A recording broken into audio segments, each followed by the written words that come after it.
और हमारे साथ हमारे सभी संवाददाता जुड़ चुके हैं जो आपको तस्वीर भी दिखाएंगे और तमाम जानकारी देंगे। एसके वाजपेयी लखनऊ से हमारे साथ लाइव जुड़ चुके हैं, फहीम खान रामपुर से हमारे साथ लाइव जुड़ चुके हैं, अनुरोध भारद्वाज बरेली से हमारे साथ जुड़ चुके हैं, मुजम्मिल दानिश हमारे साथ संभल से जुड़ चुके हैं। सबसे पहले एसके आपके पास आना चाहूंगी, राजधानी लखनऊ की बात कर ले तो यहां पर हमने सुबह देखा कि किस तरह से नमाजियों ने शांतिपूर्ण माहौल में नमाज अदा की है और वो व्यवस्था बनी हुई है अभी तक।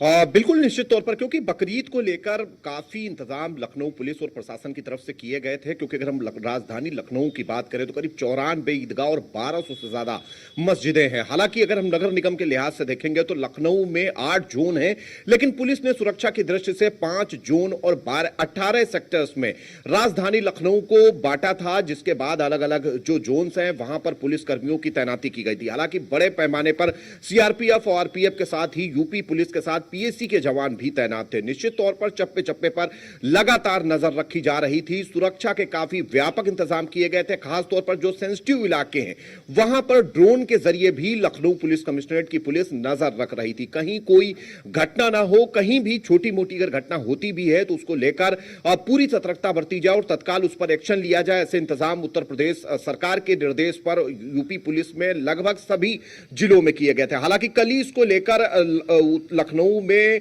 डीजीपी ने बैठक की थी और डीजीपी ने प्रदेश भर के अधिकारियों को ऐसी छोटी मोटी घटनाएं जिनको छोटा समझकर ना छोड़ा जाए ऐसे निर्देश भी दिए गए थे। हालांकि लखनऊ में पूरी तरीके से शांति नजर आई। अलग अलग जगहें जहां पर नमाज होती है, क्योंकि 1200 से ज्यादा मस्जिदें और 94 से ज्यादा ईदगाह लखनऊ में है, सभी जगह शांतिपूर्ण नमाज संपन्न हुई। हालांकि नमाज सुबह से ही शुरू हो चुकी थी, क्योंकि जो अलग अलग वक्त पर जो नमाजें होती हैं उन सभी नमाजों में जो नमाजी हैं वो पहुंचे और उसके बाद पूरी तरीके से शांति रही। हालांकि इसको लेकर लखनऊ के धर्मगुरु, जिसमें मौलाना कल्वे जव्वाद, साथ ही साथ मौलाना खालिद रशीद फरंगी बैली, जो कि बड़े धर्मगुरु हैं, शिया और सुन्नी जो मुस्लिम हैं, उनको निर्देशित कर चुके थे कि कहीं पर भी ऐसी कोई घटना कारित ना करें। नमाज जो ईदगाह है या फिर मस्जिद है उसके अंदर ही अदा करें। साथ ही साथ ऐसे जो जानवर हैं जो प्रतिबंधित हैं, ऐसे किसी जानवर की कुर्बानी कहीं पर भी ना दी जाए, इसका लोग खासा ध्यान रखें।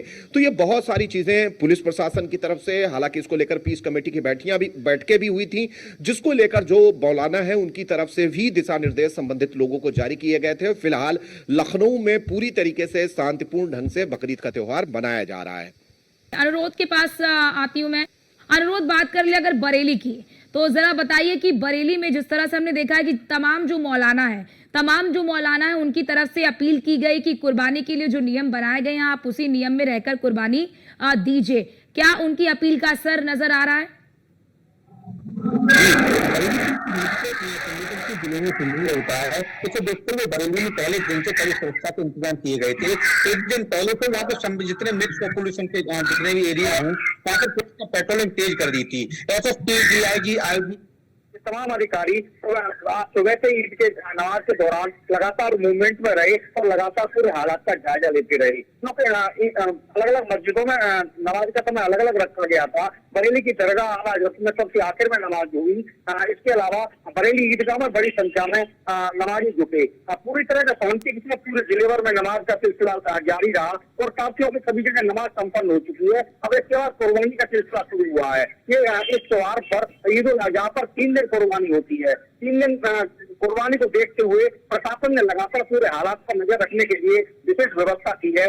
जितने मिक्स पॉपुलेशन वाले इलाके हैं वहाँ पे ड्रोन से निगरानी कराई जा रही है। इसके अलावा पुलिस की 56 टीमें, जो मोबाइल टीमें, स्पेशल दस्ते बनाए गए हैं, वो लगातार मूवमेंट में है। 2000 से ज्यादा पुलिसकर्मी इस पूरे जिले में सुरक्षा इंतजाम संभालने में जुटे हुए हैं। वो एसएसपी सुबह से ही मैदान में है। इसके अलावा डीआईजी अजय साहनी भी लगातार मूवमेंट कर रहे हैं। बरेली में पूरी तरह शांति के साथ भाईचारे का त्योहार लगातार मनाया जा रहा है और 3 दिन कुर्बानी रहेगी। और इसे देखते हुए साफ सफाई, पेयजल और प्रकाश व्यवस्था को लेकर तमाम तरह की व्यवस्थाएं पूरी निर्बाध रूप से जारी है। जी बिल्कुल।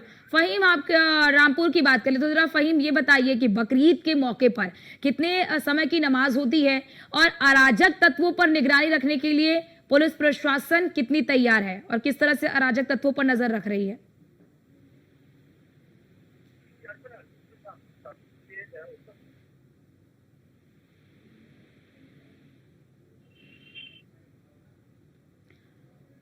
से ईदगाह के अंदर और मस्जिदों के अंदर नमाज अदा की गई और नमाज के दौरान ही मुल्क की अमन और अमान और मुल्क की सलामती की और मुल्क के अंदर शांति की दुआ की गई। और इसके साथ ही हिंदू और मुस्लिम भाइयों ने ईद के बाद गले मिलने के बाद एक दूसरे को बधाइयां दी, मुबारकबाद पेश की। उसके बाद में मुस्लिम भाइयों ने कुर्बानी का सिलसिला शुरू किया, जो कि सरकार की गाइडलाइन थी उसके हिसाब से कुर्बानियों का सिलसिला शुरू हुआ, जिसके अंदर जो कुर्बानी के बाद में जो ब्लड था यानी कि जो खून है उसको कहीं नहीं बहाता हुआ दिखाया गया, किसी ने भी उसको नहीं बहाया बल्कि उसको स्टोर किया। और जो जानवर के अवशेष होते हैं उनको पैक करने के बाद एक निश्चित जगह पर जहां प्रशासन ने बताया था, जहां पुलिस ने बताया था, वहां उनको दफन किया गया। और कोई भी चीज ऐसी सामने नहीं आई, क्योंकि इससे पहले मैं बता दूं आपको अर्चना कि रामपुर में पुलिस और प्रशासन ने पीस कमेटी के साथ शांति कमेटी की जितनी भी कमेटियां थी इनको सक्रिय करने के बाद जिलाधिकारी जोगेंद्र सिंह और पुलिस अधीक्षक विद्या सागर मिश्र ने सबसे मीटिंग की, धर्मगुरु के साथ बैठक की, मौलानाओं के साथ बैठक की और जो खासतौर से गांवों के जिम्मेदार लोग होते हैं, शहर के और कस्बों के जिम्मेदार लोग होते हैं, उनके साथ बैठक करने के बाद ये पैगाम और ये संदेश दे दिया कि प्रतिबंधित पशु का कहीं पर भी जो कुर्बानी नहीं होने दी जाएगी। अगर ऐसा कोई करता पाया जाता है तो उसके खिलाफ कड़ी कार्रवाई होगी। इससे बचने के लिए लोग पहले से ही अवेयर हो जाए और किसी भी तरह से ऐसी जानवर की कुर्बानी ना करें जिससे विवाद उत्पन्न हो, जिससे विवाद खड़ा हो और ऐसी स्थिति भी ना आए कि दूसरे धर्म के लोगों को परेशानी हो, कहीं वो रास्ते में कोई चीज ऐसी ना फेंके जो कोई गुजर रहा हो और उसे तकलीफ हो, इससे माहौल खराब ना हो। और माहौल खराब अगर हुआ तो उससे सख्ती से निपटा जाएगा। इनकी सारी बातों का अमल लोगों ने और रामपुर के अंदर उस पर अमल किया और अमल के दौरान आप देखने को मिला कि रामपुर में कहीं पर भी कोई भी अप्रिय घटना किसी तरह की नहीं हुई है। कहीं पर भी ऐसा कोई सूचना नहीं मिली है कि इसमें कहीं खलल किसी ने डाला हो। ये हालांकि एक बात मैं और बता दूं अर्चना कि आपने खुद रामपुर देखा है, रामपुर तो खुद गंगा जंगी तहसीब का एक जो है वो बहुत बड़ा गहवारा कहा जाता है, यानी कि बहुत बड़ा सेंटर कहा जाता है। यहाँ हिंदू और मुस्लिम कभी भेद ही नहीं रहा। यहाँ चाहे वो मंदिर विवाद रहा हो या मस्जिद विवाद रहा हो, यहाँ कभी किसी के ऊपर फर्क नहीं पड़ा। पॉलिटिकल परिवार को अगर हटा दे तो यहाँ हिंदू मुस्लिम सभी लोग एक साथ सभी त्योहारों को मनाते चले आए हैं। एक दूसरे के घर हम भी गुजिया खाने जाते हैं, हमारे यहाँ भी हमारे साथी आते हैं, तो इस तरह से त्योहारों को यहाँ मनाया जाता है। बड़ी सुरक्षा नहीं थी रामपुर के अंदर। मैं आपको बता दूं कि 50,000 की आबादी में सिर्फ 5 कांस्टेबल दिखता था। ये सिर्फ इसलिए था कि वो सिर्फ एक चीज दिखाने के लिए, बाकी यहाँ त्योहारों में कोई दिक्कत आती नहीं है। किसी तरह की दिक्कत इसलिए नहीं आती कि जोगिंदर सिंह जिलाधिकारी ने और पुलिस अधीक्षक विद्या सागर मिश्र ने इस तरह से लोगों के अंदर विश्वास पैदा किया है कि कहीं कुछ गलत होगा तो बड़ी कार्रवाई होगी। यही एक भय हर तरफ होता है और कहीं भी कोई गड़बड़ी करने की कोशिश नहीं करता। और बड़े सुकून के साथ रामपुर के अंदर सारे त्योहार निपटा लिए जाते हैं, शांति के साथ पूरी तैयारी होती है। लेकिन तैयारी के साथ जिस तरह से त्योहारों को निपटाया जाता है ये अपने आप में बड़ी बात है। कई छोटा सा भी इंसिडेंट, बड़ी होली का इतना बड़ा त्योहार होता है लेकिन एक भी इंसिडेंट नहीं आया। ईद हुई, बकरा ईद हुई, बिल्कुल जब इस तरह से आप देखेंगे मुहर्रम होगा तो ये कहीं भी कोई दिक्कत रामपुर के अंदर नहीं आई, क्योंकि रामपुर में एक दूसरे के साथ बिल्कुल बिल्कुल फहीम, हर कोई आपसी भाईचारा, बिल्कुल मैंने रामपुर में भी देखा है फहीम कि हर कोई भाई, जब हर कोई जो है वो आपसी भाईचारा के साथ वो रहते हैं। आपसी भाईचारा है, आपसी प्रेम है सभी के बीच में। आपके पास मैं लौटती हूँ, मुजम्मिल दानिश भी मेरे साथ बने हुए हैं संभल से। मुजम्मिल, अगर बात कर ले संभल की, हमने अन्य जिलों में देखा कि किस तरह से पुलिस जो है वो सड़कों पर गश्त करते हुए नजर आ रही है। क्या अगर बात कर ले हम संभल की, तो संभल में भी पुलिस जो है वो सड़कों पर गश्त कर रही है ताकि सुरक्षा व्यवस्था बनी रहे, लोग शांतिपूर्ण माहौल में अपना ये पर्व मना सके? आपको बता दूं कि जिस तरह से संभल में 24 नवंबर को हिंसा हुई थी उसके बाद लगातार पुलिस प्रशासन अलर्ट कर रहे हैं। वो डीएसपी मौके पर पहुंचते हैं,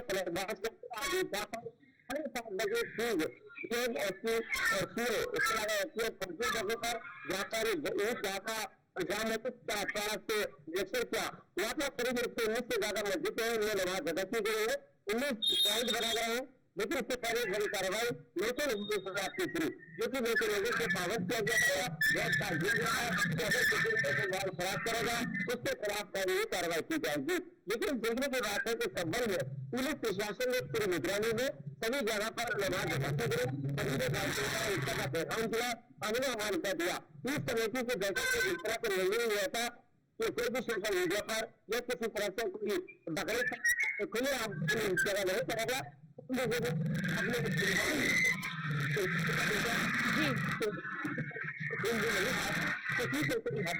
किसी को दिक्कत नहीं हुई। ठीक है, मैं आपके पास लौटती हूँ मुजम्मिल। एसके वाजपेयी, मैं आपके पास आना चाहती हूँ। एसके, क्योंकि जानकारी ये भी मिल रही थी कि जो प्रतिबंधित जानवर है उनको उनकी कुर्बानी ना दी जाए, इसकी निगरानी क्या की जा रही है?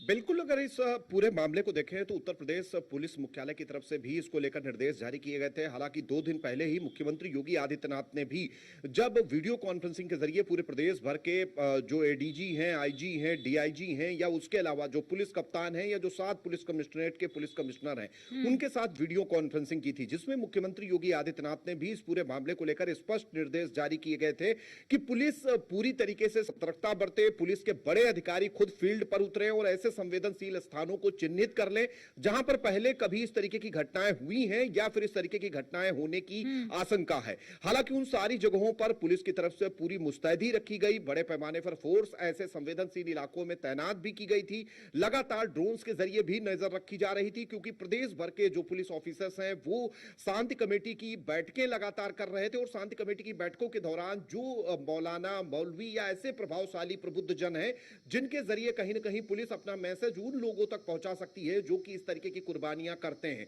उनको स्पष्ट तौर पर निर्देश था कि इस तरीके के किसी भी जानवर की कुर्बानी प्रदेश के किसी भी हिस्से में ना की जाए और अगर इस तरीके की कोई घटना सामने आती है तो संबंधित के खिलाफ कठोर एक्शन लिया जाए। हालांकि इस पूरे मामले को लेकर काफी सतर्कता लगातार पूरे प्रदेश भर में बरती जा रही है। हालांकि इस बार 1-2 चीजें नई भी की गई हैं, जिसमें जो कुर्बानी के अवशेष होते हैं वो कहीं इधर उधर ना फेंके जाएं, इसको लेकर भी इंतजाम संबंधित जिला प्रशासन की तरफ से किए गए हैं।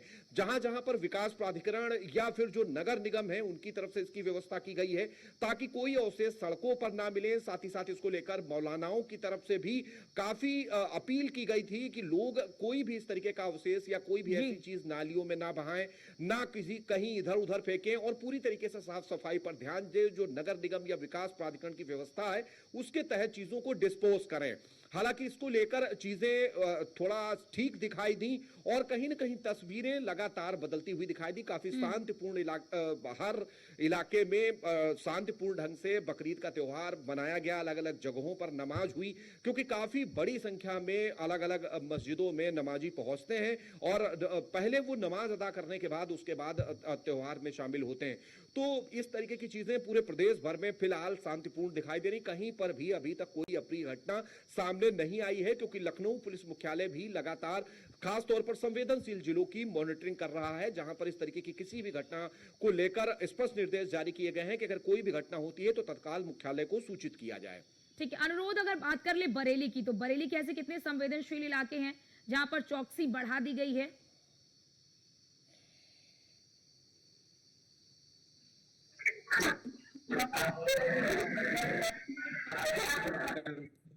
कमेटीज और में बुलाया गया था, उनके साथ पूरा एक एक्शन प्लान मिलकर तैयार किया गया और एक एडवाइजरी खास जारी की गई। इस वक्त सोशल मीडिया का दौर है और ये कुर्बानी का त्योहार है। इस कुर्बानी किसी भी तरह से सोशल मीडिया पर ना आए।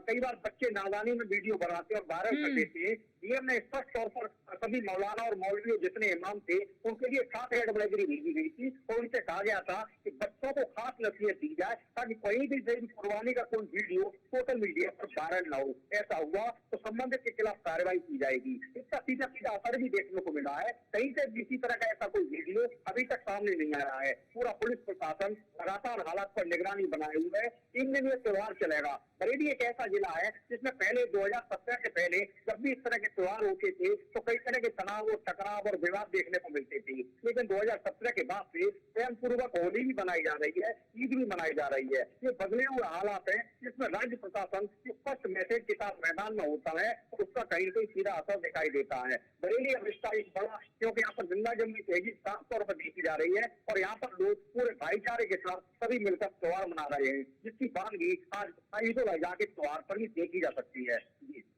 जी बिल्कुल, आपके पास मैं लौटती हूँ। फहीम, आपके पास मैं आना चाहती हूँ। फहीम, जरा ये बताइए कि जो कुर्बानी का समय रहता है, क्योंकि कुर्बानी का समय भी तो निर्धारित किया जाता है, तो क्या रामपुर में ये हो गया है, कुर्बानी दे दी गई है?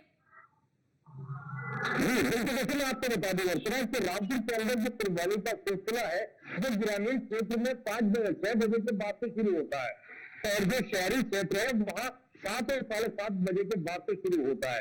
रामपुर के अंदर कुर्बानी का सिलसिला शुरू हुआ है, लेकिन ये भी 3 दिन चलेगा और 3 दिन इसी तरह से सतर्कता रहेगी। 3 दिन इसी तरह से सोशल मीडिया पर इसको मॉनिटर किया जाएगा। 3 दिन इसी तरह से पुलिस और प्रशासन मुस्तैद रहेगा और 3 दिन इसी तरह से लाइट की व्यवस्था, सफाई की व्यवस्था और पानी की व्यवस्था रहेगी। रामपुर के अंदर जिलाधिकारी जोगिंदर सिंह ने जबरदस्त तैयारी की है, कहीं किसी जगह भी कोई चूक नहीं है। सारे नगर निगम, सारे नगर निकाय, नगर पंचायत, नगर पालिका और ग्राम पंचायत, सबके अंदर जो सफाई कर्मचारी है उनको एक्टिव मोड पर रखा गया है। जो अवशेष है वो लोगों के घरों से ही कलेक्ट करने के लिए नगर पालिका और नगर पंचायत ने व्यवस्था की है गाड़ियों की, वहां से वो कलेक्ट कर रहे हैं। जो अवशेष होते हैं, जो वेस्ट होता है जानवर का, उसको कलेक्ट करने के लिए जो है वो ट्रॉलियां और बाकी जो सामान, जो वाहन है वो लोगों के घरों तक जा रहे हैं। उसको कलेक्ट करने के बाद में उस सामान को एक गड्ढे के अंदर दबाया जा रहा है ताकि उसको जो कोई कुत्ता या कोई जानवर वहां से निकाल कर रोड पर न लाए, किसी और जगह ना ले जाए, किसी ऐसी धार्मिक जगह ना ले जाए जहां कोई तनाव उत्पन्न हो। तो उसको गड्ढा बनाया गया है बाकायदा सतर्कता के लिए और उसके अंदर दबाया जा रहा है। जो वेस्ट आ रहे हैं वो उसके अंदर दबाए जा रहे हैं। तो रामपुर की मैं अगर बात करूं तो रामपुर के अंदर बकरीद की कुर्बानी को लेकर जबरदस्त तैयारियां हैं। मुस्लिम समाज के अंदर बड़ी खुशी के साथ ये बकरीद का पर्व मनाया जा रहा है। यहाँ हर तरफ लोगों के अंदर खुशियां हैं, लोग अपना पर्व मना रहे हैं और लोग जो है पुलिस और प्रशासन को बधाइयां भी दे रहे हैं। क्योंकि कल भी लोगों ने जो मुख्यमंत्री योगी आदित्यनाथ के जन्मदिन पर बधाइयों में ये तोहफा मांगा था और उन्होंने मुस्लिम समाज ने उनसे अपील की थी कि हमें कुर्बानी करने दी जाए, प्रतिबंधित पशुओं से हम भी दूरी बनाएंगे, हमें भी कुर्बानी करने दी जाए। पुलिस प्रशासन, पुलिस हमें खासतौर से परेशान ना करे, वो देखने को मिला। प्रदेश के मुख्य योगी आदित्यनाथ के निर्देश के बाद जो प्रतिबंधित पशु थे, जैसे गाय थी, बैल था या ऊंट था, उसका तो वध नहीं कह सकते बल्कि कुर्बानी नहीं की गई। इसके अलावा जितने भी जो नॉर्म्स थे जो प्रशासन ने बनाए उसको फॉलो करते हुए मुस्लिम समाज के लोगों ने यहाँ कुर्बानी अदा की है। तो जो नॉन वेज थे वो अलग है, बाकी जो खाने वाले लोग थे या साथ बैठने वाले लोग थे उनके लिए अलग अलग व्यवस्था की गई थी। जिनको खाना साथ में था तो वो खाने वाली सिस्टम थे। बिल्कुल फहीम, सभी जो है वो बकरीद का ये पर्व बहुत ही अच्छे से मना रहे हैं, बड़े उत्साह के साथ मना रहे हैं। बहुत शुक्रिया